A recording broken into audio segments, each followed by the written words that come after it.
You are tuned into another episode of Conversations with Funeka. I am your host, Funeka Soga. Today we have got a very special lady.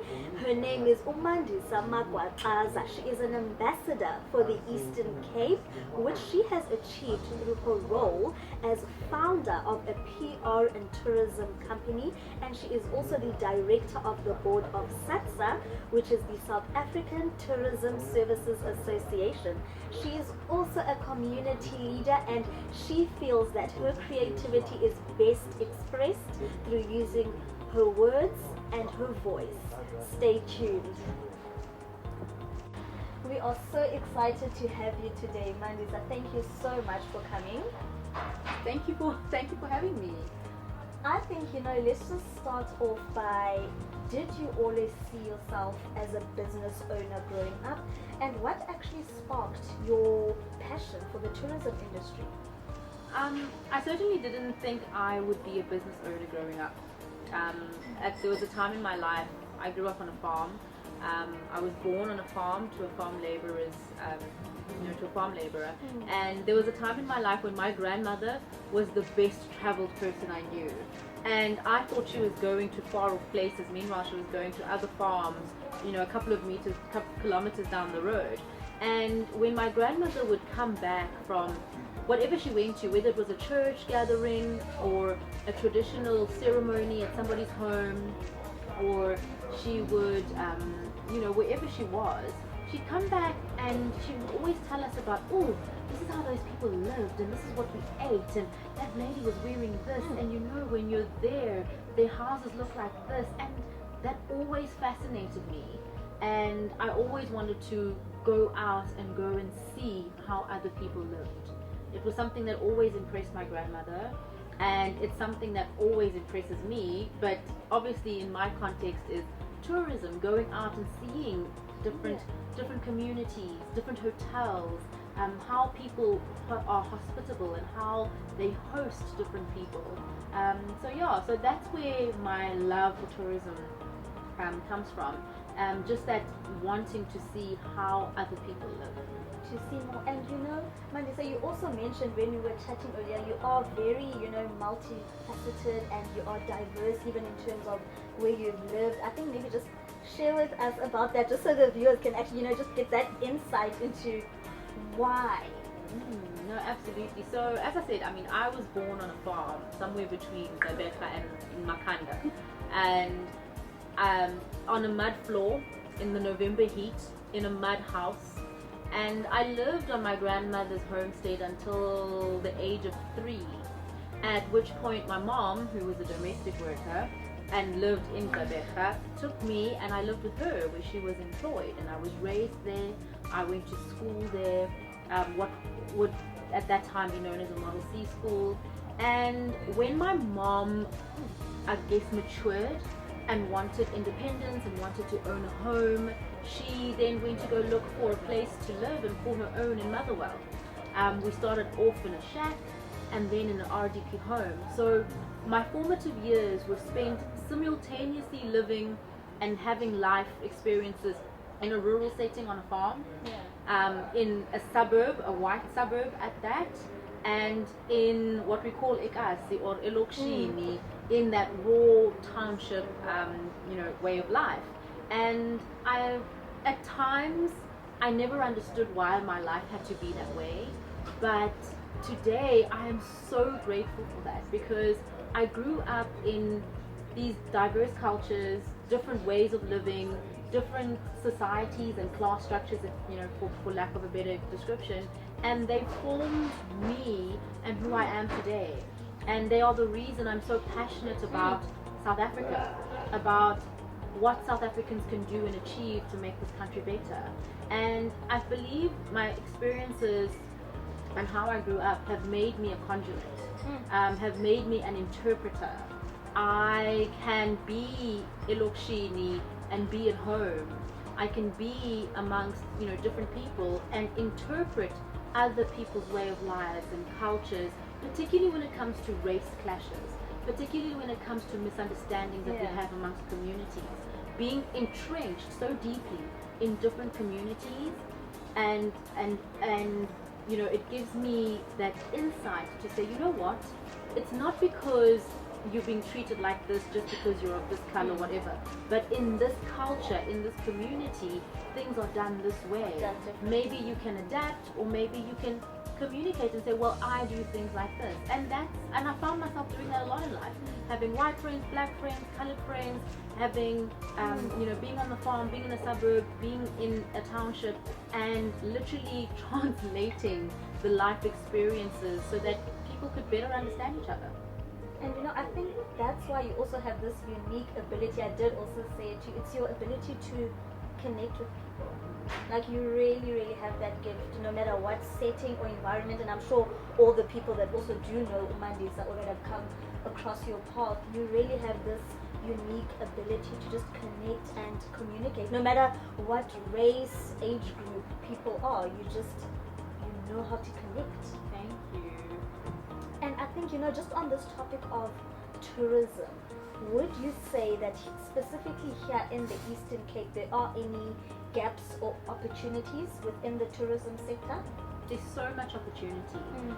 For the last 2 years, the lockdowns impacted tourism so much across the world. Yeah. And I say now, it made us realize even more that tourism is to the economy what the rhino is to the ecosystem.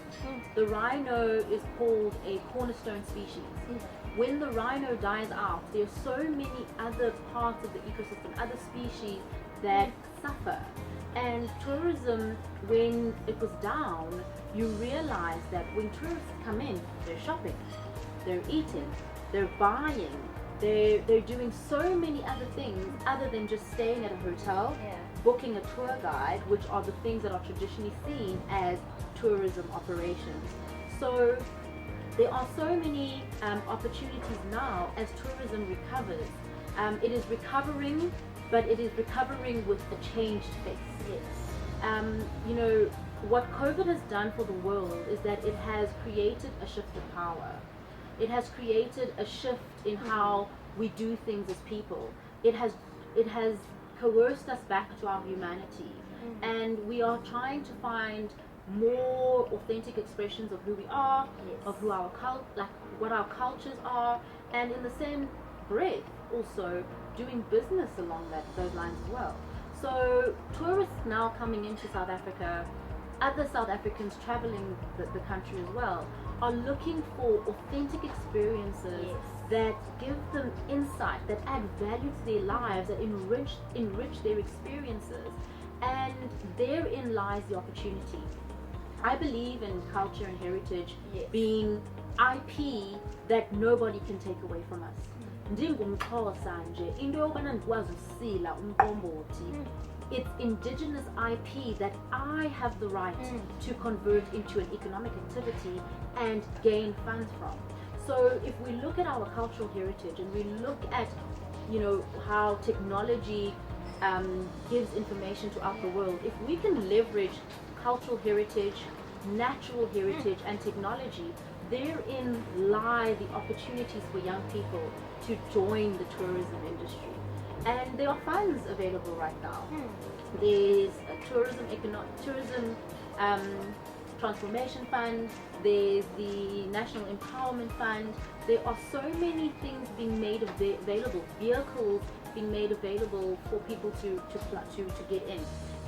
One of those funds enable us as young people of color to buy equity in existing businesses in order to make the face of business ownership in tourism look more like the face of South Africa, be more representative of the population of South Africa, right?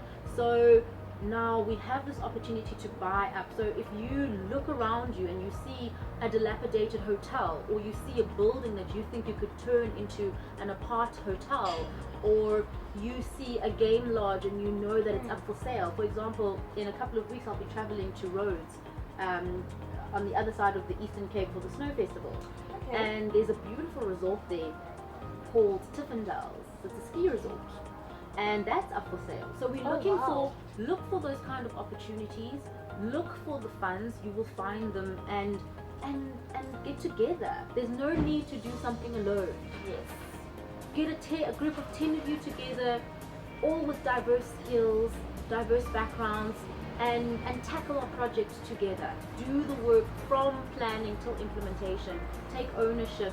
And that is how I believe we can get more young people into the tourism industry, because opportunity is there.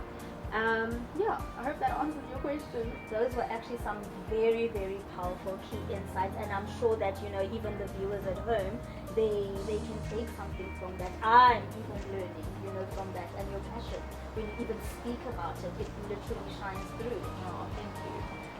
And I think I wanted to ask you, you know, Mandisa, you've also recently started, you know, your company, Molo Mhambi Relations. What made you start your own company, and what services does it provide? Yeah, so let's start with the word Molo Mhambi. Molo Mhambi means hello traveler in isiXhosa.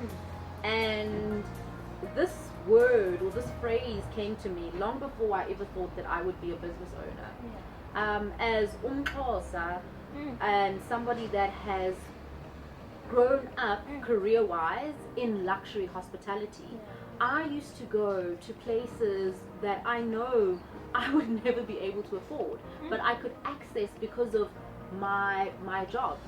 And I'd look around and I'd see no one else that looked like me. Nobody that came from where I came from. I mean, even the guests that I would work with and welcome into the hotels at which I've worked, there was seldom someone that looked like me. And when I checked into these places, there was no one to say, Molo Sunjani, you know? And so I really wanted that Molo Mhambi, hello traveler, the vernacular and everything that represents to be represented in tourism. I looked around and I couldn't see role models that looked like me. The business owners didn't look like me. The leaders within associations didn't look like me. So I thought, you know, I want to be that person that another young black girl is looking for when they look around the industry, to say, okay, now girls is Mandisa, if she can do it, I can do it. And I can actually, you know, relate with her, maybe pick up the phone and say, please give me some advice. So I started my company in 2020. COVID happened, and for the first time in history, the tourism industry was paying attention to South Africans. We were paying attention to South Africans, we were giving discounts, but still those discounts were not in the price range of many South Africans. And that is not to say that I'm saying the tourism industry must slash down their prices and charge next to nothing. But we definitely need to innovate how we sell tourism experiences to South Africans. Not every South African has a credit card from which you can just swipe 38,000 Rand for a night stay. That's true. There should be diverse product offerings and some that actually cater more to South Africans. So Molo Mhambi is a public relations company that specifically is set on studying the South African consumer, because we take South African consumers for granted. We think just because we're South Africans, we know how to market to South Africans, we know what South Africans want, but we're not asking the questions. So we're asking those questions in order to understand, and we represent companies within tourism. We do their marketing, their public relations, in order to help them really understand the audience and to tailor for it. And then we write as well. I do voiceovers, so I write ads for radio, record them and sell them. And so we do a lot of things, and we have an event coming up, so we do some events planning as well. Events that are particularly for networking and access to markets. Because access to market for SMMEs in tourism is a huge obstacle. It costs money to bring in the type of guests that bring money into a business. And only the big boys, the big players get that cream of the crop of clientele because they have the money to spend on that. So market access is a huge thing. So we're actually having an event in Women's Month called Women Explore, and the sole purpose is to give women-owned businesses access to market, opportunities to meet one-on-one with key decision makers in the organizations that bring travelers into South Africa. So having started a business Mandisa, what challenges have you experienced? Have you experienced any, and how did you overcome them? When you start a business, Funeka, and you will know, you put yourself in the limelight, you put yourself out there to take advantage of opportunities, and the first challenge you face is your own mind. That is true. When you have to start pricing yourself, and what I do, writing, and every service I provide is very personal to me. I take it as an impartation of who I am, right? The service that I'm giving to another person. And putting a price on that is very difficult. So the first challenge was my mindset. I had to first get rid of my employee mindset, stop thinking like a business person, and start thinking of my talents, right? And my skills as commodities. That was the first battle. The second battle was obviously starting a business during COVID, a tourism business during COVID. Tourism one. I woke up sometimes, I'm like, am I very brave or am I very stupid? I still don't know. But that was obviously the second question, the second challenge. But at the same time, you know, to quote Dickens, it was the worst of times and it was the best of times, because we were head on dealing with a crisis. And as a communications professional, I got to lead communications and crisis management for a leading association, for some leading tourism brands, and that really helped me to sharpen my skills. I mean, the third challenge was starting a business with limited resources and limited finances. I was retrenched, obviously being COVID and lockdowns and being employed in tourism. So I took some of that the funds that I received from retrenchment, and just bought some equipment, installed, you know, better Wi-Fi so that I could work digitally online and all of that. And for the past couple of years, I have run my business on very limited resources, and it has taught me to be resourceful. But it is also very challenging. But at the same time, I never thought about going to look for funding as the first option. You know, you read scary statistics about how many businesses fail within the first couple of years, and I needed to make sure that this is what I wanted to do. Yes, this is what I wanted to do, but most importantly, is this how I am doing it? Is this how I'm going to do it? And what my needs were in the first month are certainly not the needs that I have now. And being responsive to clients' needs has almost changed completely, in a way, how I run the business. So funding is definitely a challenge, but it's not a challenge to say that the first thing you should do is go and look for money, right? And then the other challenge is getting yourself out there and finding the clients. And I had to learn not to be bogged down in tourism when there were no tourism clients, even though that's my skill set. Yes. That is my competence. I had to venture into other sectors and find clients in other sectors. And so that taught me agility, that when you are an entrepreneur, you need to be responsive to the climate, the environment, to the change, because my customer base changed completely, right? And even though my business started in January 2020, I'd been preparing to go into business for 6 months. So I knew that that's where I was headed. My employer knew that's where I was headed. But unfortunately, the environment changed and I had to adapt. So yeah, those are the challenges and learnings. I never look at challenges alone. I think it's silly for us to do that, because challenges are definitely opportunities. That is when we grow. So those were the challenges I faced, and that's what I learned and how I overcame them. And I think one thing I really appreciate about you is your vulnerability, you know, because I even feel that there are many South Africans that can relate to what you said, especially given our, you know, statistics right now of retrenchment. But for the fact that, you know, you went through something like that and you were able to pick yourself up. You know, you didn't say, okay, I was retrenched, I'm just going to sit and my whole world is falling apart. You literally picked yourself up and like you even said, the challenges actually brought agility and lessons. There's something to learn. Even though it's a trying time, there's something to learn. So I actually thank you for even sharing that, because there's many people that can actually relate. When it comes to customer service, now with Molo Mhambi Relations, what is that unique factor that you pride yourself in? So you said earlier on that I'm very good with words. Yes. My specific talent when it comes to words is interpretation. It's also my social talent. I was talking about, interpreting one society to another, one culture to another. Yeah. And I'm able to, I've discovered, walk into a business and interpret the business and put it into words. And not just, there's 3 bedrooms and there's a chair and you get breakfast. No, because every business is made unique by its soul, and that soul is made up by the people in the business, how the business started, and everything that is developed in this little ecosystem over time.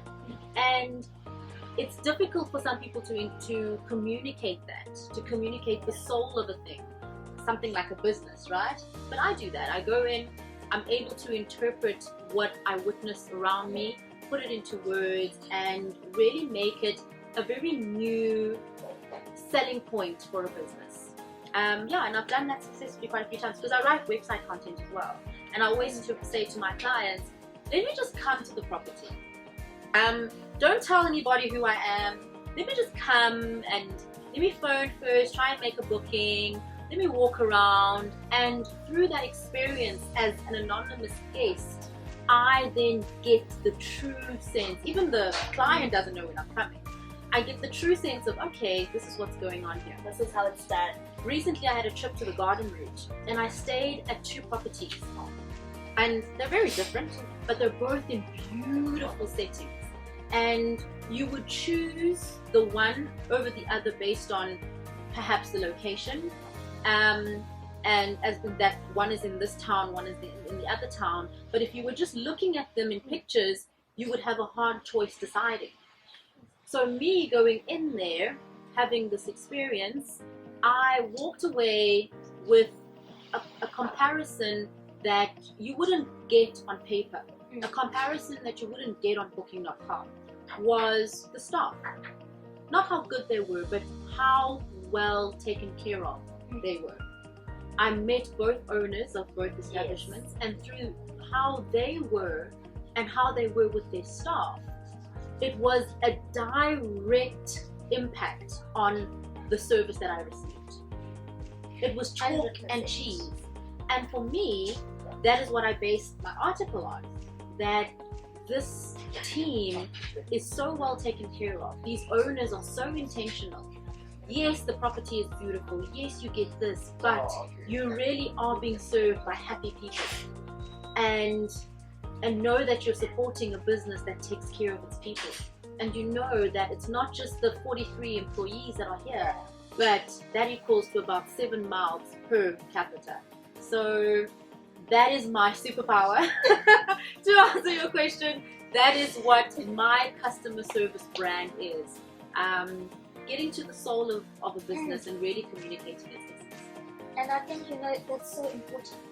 Wouldn't you also say, even just for us, you and I, if we go to any type of establishment, and it can be the most beautiful building, like you said, or it can be the smallest one, a small coffee shop on the side of the road, but wouldn't you say how you remember a place is the experience, how the people made you feel, even the man or the woman that's greeting you at the door, it's the experience. I think that's so important. Absolutely. Because you can have all the riches and the biggest buildings, but if someone comes in and doesn't feel any sense of welcoming, they won't have a remembrance of actually, being there, or feeling like, okay, you know what, I want to actually go to this establishment again. And I think that's why that's key in your business as well. Absolutely. Talking about August, which is coming up, there's something very, very exciting that Mandisa is going to share with us. Please tell us what is happening in August. Woo! You make me want to elevate. I was like, yay for August. August is the month of Imbokoto. Yes. We celebrate women in South Africa, and I am celebrating women in tourism. Well, Molo Mhambi Relations is, and we are putting on a 2-day expo, and it will take place at the Tramways building in Gqeberha. 2 days where women-owned businesses in tourism from the Eastern Cape, Limpopo, and Mpumalanga converge on the Barkens Valley to show you, the Gqeberha peeps and the Eastern Cape people, what they have to offer in those provinces. They won't be alone. They will be with the tourism authorities of those provinces, who will also be showcasing what there is to offer. So why these provinces exactly? So Molo Mhambi Relations has been running a survey. It's always there on our website. If you go onto our website, it's the first thing that pops up. And remember earlier I said I wanted to understand the South African traveler. Yes. And we are on that journey. It's a process. So help us to do it. Fill the survey in when you go onto our website. And the information that we've taken from that survey has told us that people from the Eastern Cape want to travel to Limpopo, Mpumalanga, and the rest of the Eastern Cape. So we're bringing those experiences to their doorstep so that they can have a taste of what they've asked for, what they're dreaming about on their short-lived bucket list. So we're going to be bringing these businesses to showcase their tourism businesses to hosted buyers. So when I say hosted buyers, I'm talking about the destination management companies, the tour operators, the travel agents that actually book tourism experiences. You and I on the street, right? We go on holiday maybe 1 to 4 times a year. Yeah. So we probably give a B&B business once a year or twice a year if we refer them. But these buyers are those that buy in bulk, are those that are going to send a group of 20 people, are those that are going to book 20 people across the year. So they're very important elements in the supply chain of tourism. So we're hosting them in partnership with South African Tourism Services Association, and while they're here, we're showcasing Gqeberha, St. Francis, and Tsitsikamma, and giving them a taste of our hospitality and the beauty of the Eastern Cape, because they're regarded as the armpits of South Africa. So we need to show them that we're not the armpits of South Africa. And so the first morning, it's a 2-day expo, right? The first morning is a summit. The summit is open to all women that work in tourism, own businesses in tourism, are tourism students, or just have an interest and possibly think they might want to start a business in tourism or related to the industry. The summit is a banquet style workshop. So we are going to be sitting and huddled so that we can communicate and work through the obstacles that challenge women in doing business in tourism. We're going to be led by amazing women leaders in conversations to challenge these obstacles. The first one is going to be a tourism masterclass, just to give an overview and insight into how the tourism industry operates. Exactly what are the steps in the value chains and the pillars. So accommodation, tour operators, crafts and shopping, entertainment, restaurants, those are all parts of the tourism industry, and we're going to have businesses from all of those parts. But we also found that when you have a business in accommodation, you in a silo, and you don't necessarily understand what a site or an attraction or a heritage site is all about. Therefore, you might not be able to take advantage of possible collaborations that will bring yourself as an accommodation business and that heritage site more guests and more bookings. And tourism really is about working together.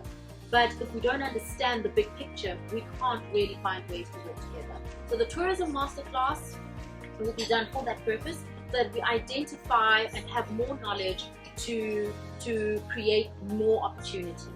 Then we're going to be talking about 2 things which I believe are low-hanging fruit. easy ways, easy is relative, but easy and cool ways for people who are starting out and wanting to get into the tourism industry could start with, right? Technology being one of them. We're young, we love technology, and I think there's a way that we can use technology to start new businesses within tourism. This conversation will be led by Lara Dendi Young and Pakamile Hlazo, who are both phenomenal femtrepreneurs who have started technology-based businesses within the tourism industry. And we will have another speaker, Zandine Lovu. If you're on Instagram, you know her as the Black Mermaid. She's a free diver, and she will be talking about the business of social influence. Having worked as a PR and marketing manager for some hospitality brands, I have brokered the relationship between content creators and influencers and tourism products. It's a challenging relationship. On one side, you have a content creator, some who make a living from this and are actually marketing the product. On the other hand, you have a tourism product that is offering a wonderful experience and feels that this wonderful experience is the payment for this exchange. In many cases it is, but in many cases the contract and the relationship is a little bit more demanding and needs more attention. And I've been able to broker these relationships so that the tourism business and the content creator both benefit from this transaction. Because at the end of the day, it's a marketing transaction. It's a business deal, right? And like we cannot eat likes, we also cannot eat exposure. That is true. And so there's a sensitivity when it comes to business deals at the moment between content creators and businesses. So Zandi is going to be speaking about the business of social influence from that aspect, because I believe personally that content creation should be a formal pillar of the tourism value chain. When you want to travel, where do you look? Social media. Exactly. So it's very important, and we need to take it seriously. And when it's taken seriously, a girl in the rural area where I am from can become a business owner in tourism as a content creator. What do they need? They don't need 2 million rand to start a business. They need the cell phone that they have, some data, and to tell the stories that are authentic to where they come from, the stories of their everyday existence, Of their everyday lives. right? So there's an opportunity there to alleviate this 35% unemployment rate possibly as well, and it just comes by first having the people that are already playing in the space incorporated and understood, so that we can start forming this channel, right? So that we can do this business in this way with content creators. So that is the summit, and that's what we'll be doing. And before you even tell us about day 2 of this valuable event, you mentioned something very, very important, even through conversations that I've had with business owners that are specifically in the tourism and hospitality sector. Many of them actually, they say they have these businesses, but they always say, how can we reach more people? How can we reach more targets?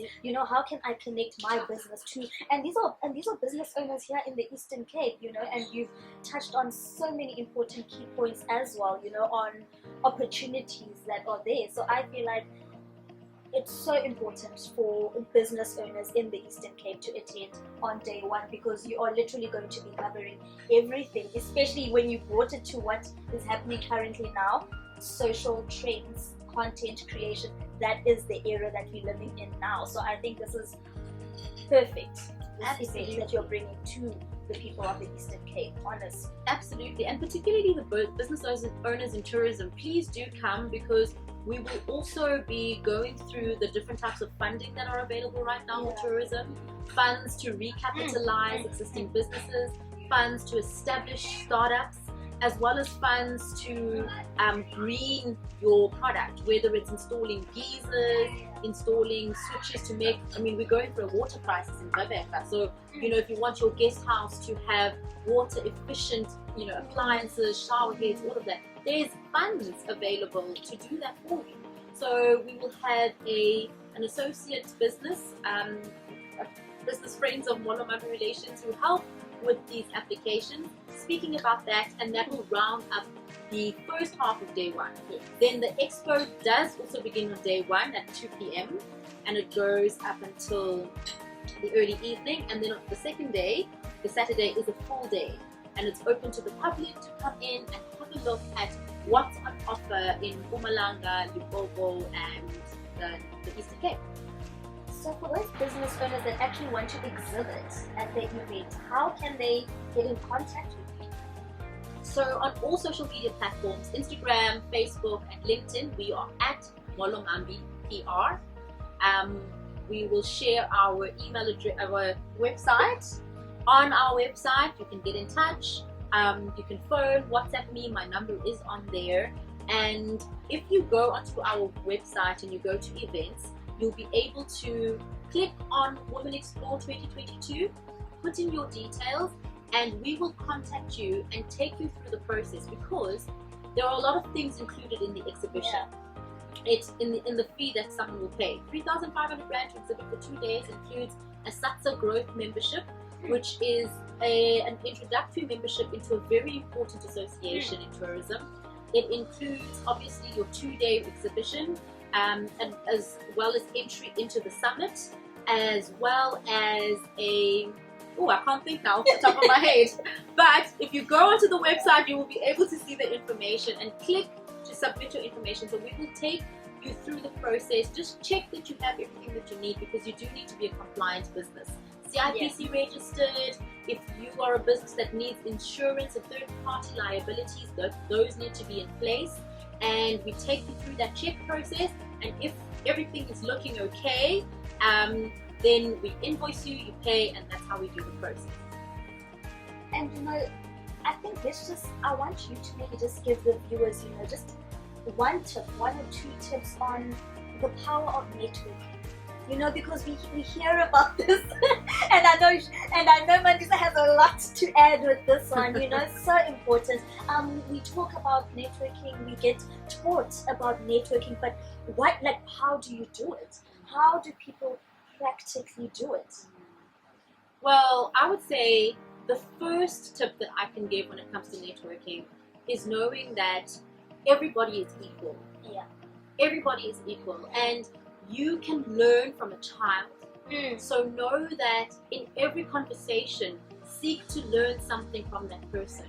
When you go into a conversation with someone that you don't know, purely just interested in their aspect and their perspective on life, you remove all barriers and intimidation, and you see this person as an equal human being having an experience in this world that you don't necessarily have privy to, but you want to know about, right? And you just go in and inquire. The thing about networking, it's intention. It's intention.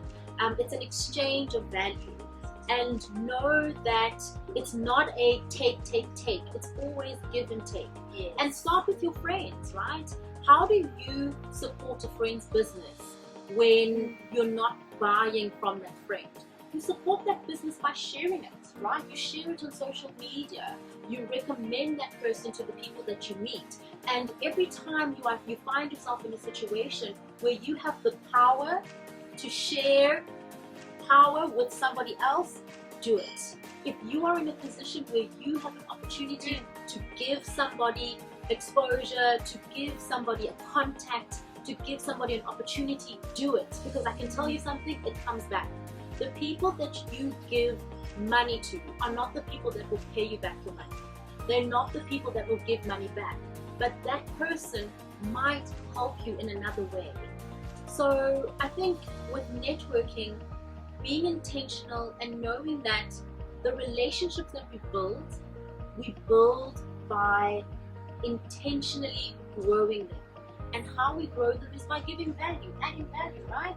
If I know that Funeka, like, girl, I know you should style me. So if I know, like, yo, Funeka is so stylish, and I have a business friend and she's in PE, I'm like, you know what, contact Funeka. She'll take you shopping. You don't know PE. She'll take you shopping and she will style the heck out of you. And that comes from me identifying your strengths and giving you an opportunity to really let that shine.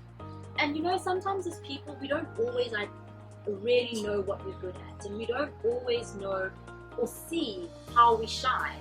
And if you can just let a person know, that's also a very good way of networking. To compliment, like for me, I am compliment all the time, because first of all, it breaks down that first barrier. And because we always think we're in competition with each other, and we are not. We are allies. So the minute I say, yo, girl, your shoes, you are looking so amazing, I literally walk around Warmer Park doing that. And automatically you've made someone's day. But when you're in a situation where it's business event and it's networking, it's the first icebreaker. Compliment someone. Give somebody something that makes them feel good. You've added value. And that's what networking is, an exchange of value in our ante. It's not just a give, it's a give and take. It's a give and take. It's a give and take. And you know, Mandisa shared something so important with me with regards to the power of networking, because you know, we all learn it every day, nobody's perfect, and you did also mention that we should not also operate as a silo. We shouldn't operate alone. Don't be afraid to share information with someone else. Someone else moving up is not going to put you down. And I even remember, you know, before we even started recording, she gave me such a helpful tip. Even when you are meeting new people, just take it as something so simple. Even the example, you know, that you gave to me, how she said, you know, how you could possibly introduce your videographer, like, you know, this is so and so. They do this. They do also travel. They do also travel. You know, they do lifestyle. They do interviews. They do sports. They do all sorts of things. So it's something that's so simple. It's like basically communicating with a friend, but just connecting other people together. And that is something that I'm actually going to take with me for life. Absolutely. And you know, if we're going to make it as young people, if we're going to make it as this generation, we need to pull ourselves up and make sure that we pull someone up with us. It is not going to take anything away from you. That's right. And let us be the spokespeople for our people when they're not in the room. Yeah. If I know my friend is an artist, say, you're hosting an event, I know the most amazing singer, they do jazz, they do this, and you get your people into the room. Let us break down that divide and conquer mentality that apartheid left us with. And know that when we work together and lift each other up, we are just creating such a better South Africa and such a better future for, well, I've got kids, I don't know about you, but for our kids, you know, and for the generation to come. And you know, when one woman wins, we all win. When one woman wins, we all win. Absolutely. And for me, as the woman that is trying to win, as a woman that is blazing a trail, winning is not enough for me. I'm so tired of being the first black female too, the youngest black female in, the only black it's tired. We need more of us in the room now. So if you're there, know that you have a responsibility to represent and to open the path for the next person that looks like you to have a seat in the room. By you being there, there needs to be 2 or 3 or more people like you in that room. And we need to start operating with a succession agenda. And we really need to not be satisfied with being the first and being the only and being this. No, it's not enough. We need more of us. We need more of us in decision-making processes. I mean, the average age in the South African Parliament is what, 57? We need more young people to make decisions in South Africa. So we need to actively be participating in spaces where we can influence those changes. And that is me. Spaces such as Women Explore, that's even coming up in August. Absolutely. That is actually ideal. That is the space, actually. That is the space. And you know, before we end off, I feel like I say you know a lot. Well, I do know. You know? I feel like my engine keeps rolling off. But anyway, before we end off, I'm such a firm believer of words of affirmation and speaking life into yourself. but speaking life into your future as well. So what would you say if there was a mirror in front of you? What would you say to yourself to keep going and to stay encouraged, even if you had to look at this video a couple of years from now? Wow, what a challenge. Well, I believe in gratitude. So every day, and this is something that my family started during lockdown, that even my 8-year-old child practices, to say out loud the things for which we are grateful and to truly be grateful about them. And this comes from a place of just realistically seeing how big the universe is, what an awesome thing creation is, and that you're just a speck in it all. But even though you're just a speck in it all, you've been created to come and fulfill a huge purpose. Your purpose could be just to change the life of one person, but that is your calling on earth. So for me, and words of affirmation, it is definitely, I'm so grateful for everything in my life that has led me to who I am and made me who I am today, because I see that it is for purpose completely. And in 5 years' time, when I watch this, future Mandisa, hey, when you watch this, know that everything that happens from today onwards until the day you watch this again is orchestrated for you to walk a path of purpose and make an impact on this world. It might be an impact for one person's life, for many women's lives. Nothing is a mistake. Nothing. That was absolutely phenomenal. Thank you so much for everything. That's so insightful, that you've shared today. Thank you so much for bringing even, Women Explore to the people of the Eastern Cape. You're welcome. And I just want to say something before we finish. You are such a light. You are a light in Gqeberha. You are a light that I believe is going to go and shine in dark places, to be a seed of hope in so many places. Continue using your voice. Believe in the strength of your voice. Believe in every step you're taking, because you are headed in the right direction. And I'm so incredibly proud of you. So incredibly proud of you. I cheer you on from the sidelines. So keep on doing it. Thank you so much. That was, guys. Oh my God. That was so encouraging. Thank you so much. When one woman wins, we all win. We all win. We all win. Thank you. That actually. Oh, Thank you. And, yes. And we will see you in the next episode.